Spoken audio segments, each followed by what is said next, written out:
মক্কায়ে মুআজ্জামায় কারো জন্ম করে নাই। যদি মক্কায়ে মুআজ্জামায় কারো জন্ম হতো তাহলে প্রত্যেকটা নবীগণের উম্মত বলতো আমার নবী খানায়ে কাবায় জন্ম হয়েছে বিদায় খানায়ে কাবা দামি হয়েছে। ওই সুযোগ আল্লাহ রাখে নাই।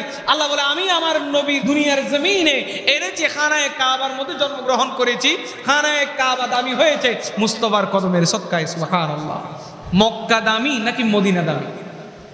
অনেকে হয়তো বলতে পারেন হুজুর মক্কার মধ্যে এতগুলো নিদর্শন আছে, খানায়ে কাবা আছে, মক্কার মধ্যে মিনা মুজদালিফা আছে, মক্কার মধ্যে আরাফা আছে। হাই হাই, যে আরাফার মধ্যে একবার যে আরাফার মধ্যে কদম রাখলো সে মায়ের রেহেম থেকে পবিত্র হয়ে আসলো, তার জীবনের গুনাহ নাই, সমস্ত গুনাহ আল্লাহ মাফ করে দিয়েছে। এরকম আরাফা মক্কা শরীফের মধ্যে আছে। জমজম আছে, যেই জমজমের সম্মান সম্পর্কে যেই জমজমের আলোচনা গত জুমায় করেছি, যেই জমজমের অনেক সম্মান আছে। এবং মিনা মুজদালিফা আছে, মাকাম ইব্রাহিম আছে, হাজরে আসওয়াদ আছে, যে আসওয়াদের চুমু দিলে জীবনের গুনাহ মাফ হয়ে যায়। এত বড় বড় নিদর্শন মক্কা শরীফের মধ্যে। আর মদিনা শরীফের মধ্যে কি আছে? মদিনা শরীফের মধ্যে নবী রাহমাতুল লিল আলামিন আছে। সুবহানাল্লাহ। এই মক্কা দামি নাকি মদিনা দামি, এই বিষয় নিয়ে যখন কথা বলা হচ্ছে, এগুলো নিয়ে যখন বাড়াবাড়ি করা হচ্ছে, ওই সময় আপনি আমি যদি একটু চিন্তা করে দেখি সাহাবায়ে কেরামের যুগের মধ্যে সাহাবায়ে কেরাম কাকে বেশি গুরুত্ব দিয়েছে? আমাদের নিদর্শন হবে আল্লাহ রাসূল এবং কোরআন ও হাদিস, পাশাপাশি সাহাবায়ে কেরামের আদর্শ।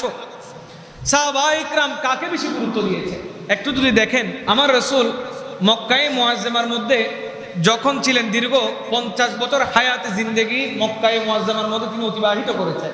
মক্কা মুআজ্জামা হতে মদিনাতুল মুনাওয়ারার উদ্দেশ্যে যখন তিনি হিজরত করছেন, আল্লাহর পক্ষ থেকে যখন বলা হয়েছে আপনি হিজরত করুন, ওই সময় আমার রাসূল আরবি সাল্লাল্লাহু তাআলা আলাইহি ওয়াসাল্লাম মক্কা থেকে যখন বের হয়ে যাচ্ছিলেন, বের হয়ে যাওয়ার সময় দু চোখের পানি ছেড়ে দিলেন, আল্লাহ আমার প্রাণপ্রিয় শহর মক্কা, আল্লাহ এই মক্কায়ে মুআজ্জামার মধ্যে আমার জন্মগ্রহণ হয়েছে, এই মক্কা এত বেশি দামি হয়েছে আমি রাসূলের কারণে।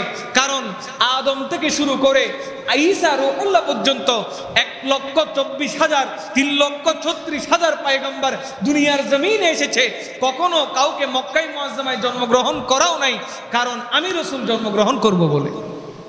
আপনি দেখেন আদম আলাইহিস সালামের জীবনে যদি দেখেন, উনি যখন দুনিয়ার জমিনে আল্লাহ ওনাকে প্রেরণ করা হয়েছে, উনি কোথায় এসেছেন? শ্রীলঙ্কার মধ্যে একটি পাহাড়ের মধ্যে উনি এসেছেন, আপনারা জানেন। এবং মা হাওয়া আলাইহিস সালাতু ওয়াস সালামকে মক্কায়ে মুআজ্জামার মধ্যে প্রেরণ করা হয়েছে। কিন্তু আপনারা জানেন ওনাকে প্রেরণ করা হলেও মা জাতি যারা আছে মহিলাদেরকে কখনো নবী হয় না, সেই জন্য উনি খানায়ে কাবায় আসলেও হযরত আদম আলাইহিস সালাতু ওয়াস সালাম এসেছেন শ্রীলঙ্কার মধ্যে। এবং নূহ আলাইহিস সালাম বলেন, ইব্রাহিম খলিলুল্লাহ ওনার জন্মস্থান আমি দেখেছি ইরাকের মধ্যে, ইসমাইল জবিউল্লাহ জন্মস্থান দেখেছি ইরাকের মধ্যে, ইউসুফ আলাইহিস সালাতু ওয়াস সালাম ফিলিস্তিনের মধ্যে, ঈসা আলাইহিস সালাতু ওয়াস সালাম ফিলিস্তিনের মধ্যে। যত বড় বড় পয়গম্বররা আছে, যত বড় বড় নবী আছে, প্রত্যেকটা নবীগণের জন্ম হয় ইরাকে, না হলে ফিলিস্তিনে, না হলে মিশরে, বড় বড় জায়গাগুলোর মধ্যে ওনাদের জন্ম হলেও কখনো কোনো নবীর জন্ম মক্কায়ে মুআজ্জামায় কারো জন্ম করে নাই। যদি মক্কায়ে মুআজ্জামায় কারো জন্ম হতো তাহলে প্রত্যেকটা নবীগণের উম্মত বলতো আমার নবী খানায়ে কাবায় জন্ম হয়েছে বিদায় খানায়ে কাবা দামি হয়েছে। ওই সুযোগ আল্লাহ রাখে নাই।